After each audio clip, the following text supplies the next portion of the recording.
Michelangelo ने एक बार Athens Greece में पार्थेनोन को देखकर कहा कि ये देवताओं का काम है, लेकिन इससे भी दोगुना और विशाल अजंता और एलोरा की गुफाओं को देखकर क्या कहेंगे। इन गुफाओं की असाधारण बात यह है कि प्रत्येक गुफा को बनाने के लिए किस टेक्नोलॉजी का इस्तेमाल किया होगा वो आज तक रहस्य है। ये गुफाएं ज्वालामुखी बेसाल्ट चट्टाना से तराशी गई थी, जिसे तोड़ना काफी कठिन माना जाता है। वैसे काफी लोग अजंता और एलोरा की गुफाओं को एक मानेंगे, लेकिन ये एक दूसरे से 100 किलोमीटर की दूरी पर है और महाराष्ट्र में औरंगाबाद के पास दौलताबाद किले के करीब है। दूसरा फर्क यह है कि अजंता की 29 गुफाएं मुख्य रूप से बौद्ध है, जबकि एलोरा की 34 गुफाएं न केवल बौद्ध धर्म बल्कि हिंदू और जैन धर्म को भी समर्पित है। आइए अब चलते हैं अजंता और एलोरा की गुफाओं के 5 रहस्य।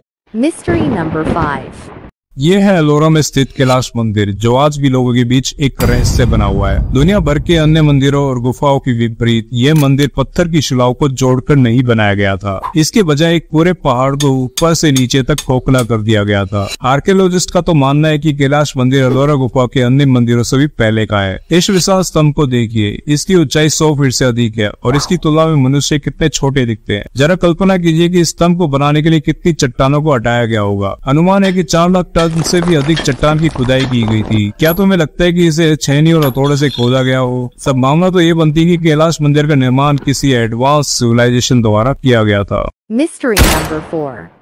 इस मंदिरों में टावरों को जोड़ने वाले पुल, rain water harvesting system, drainage system, छिपे हुए अंडरग्राउंड पैसेजेस, आने वाले व्यक्तियों पे नजर रखने के लिए गुप्त छिद्र, विभिन्न खंडों में जटिल बालकनीज और कई स्तरों को जोड़ने वाले जटिल सीढ़ियां भी है। पहाड़ को तराशने से पहले इन सभी को सावधानी पूर्वक योजना बनानी पड़ी होगी। ये ध्यान रखना महत्वपूर्ण है कि किसी भी भारी चट्टान का उपयोग नहीं किया गया था और सब कुछ मौजूदा पहाड़ से ही तराशा गया था। एक मुस्लिम राजा औरंगजेब ने एक बार इस मंदिर को पूरी तरह से ध्वस्त करने का प्रयास किया था। 1682 में उन्होंने 1000 श्रमिकों को कार्य पूरा करने का आदेश दिया और रिकॉर्ड बताते कि उन्होंने 3 वर्षों तक लगातार काम किया। अपने प्रयासों के बावजूद वे केवल न्यूनतम स्थिति ही पहुंचा सके। वे कुछ मूर्तियों को तोड़ने और विकृत करने में कामयाब रहे, लेकिन ये स्पष्ट हो गया कि इस मंदिर को पूर्ण तरह से विनाश करना एक असंभव प्रयास है। अतः औरंगजेब ने अपना निरर्थक मिशन छोड़ दिया। Mystery number 3।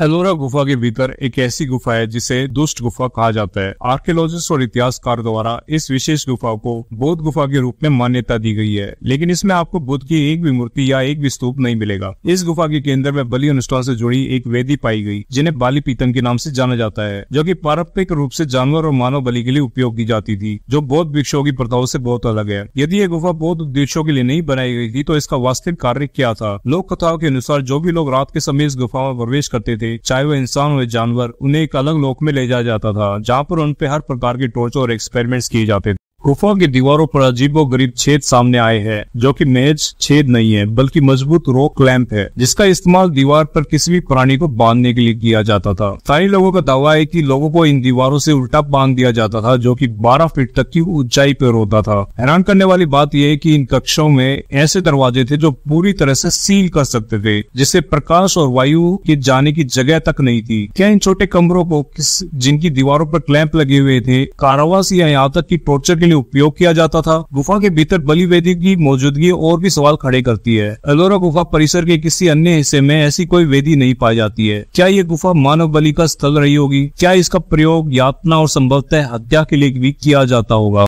Mystery number 2।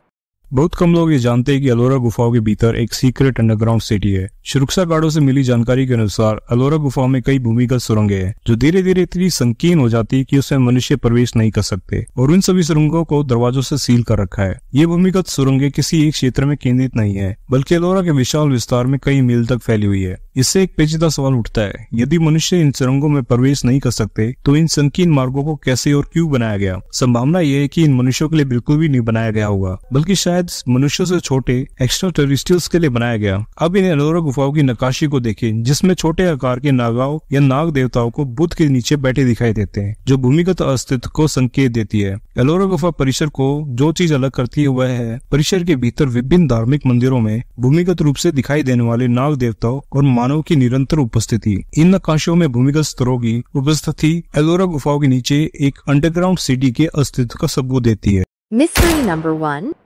ये है केव नंबर 32 जो एलोरा गुफाओं का फॉरबिडन एरिया है, जहां जनता का जाना मना है। अंदर आप देखेंगे दीवार की पेंटिंग जो 1200 साल से अधिक पुरानी है। ये पेंटिंग अनोखी है जो अतीत की एक झलक दिखाती है। इस पेंटिंग में एक पुरुष और एक महिला को नाचते हुए दिखाया गया है, जिनकी देखरेख एक शिक्षक कर रहा है। इस पेंटिंग में पुरुषों को प्रार्थना करते हुए दिखाया गया है। संभवतः एक राजा ने अपने हाथ प्रार्थना में उठाए हुए हैं, जबकि विपरीत दीवार पर महिला एक तार वाला म्यूजिकल इंस्ट्रूमेंट बजा रही है। अन्य चित्रों में महिलाओं के दृश्य दर्शाए गए हैं, जिनमें से एक नाती हुई दिखाई देती है और दो जोड़े नृत्य में लगे हुए हैं। एक दिलचस्प पेंटिंग है जिसमें एक आदमी को अपनी पीठ पर एक महिला के साथ घोड़े पर सवार दिखाया गया है और एक लड़का महिला के कंधे पर बैठा है, जो एक बैल पर सवार एक आदमी का पीछा कर रहा है। ये किसी प्रकार के प्राचीन खेल को दर्शाता है।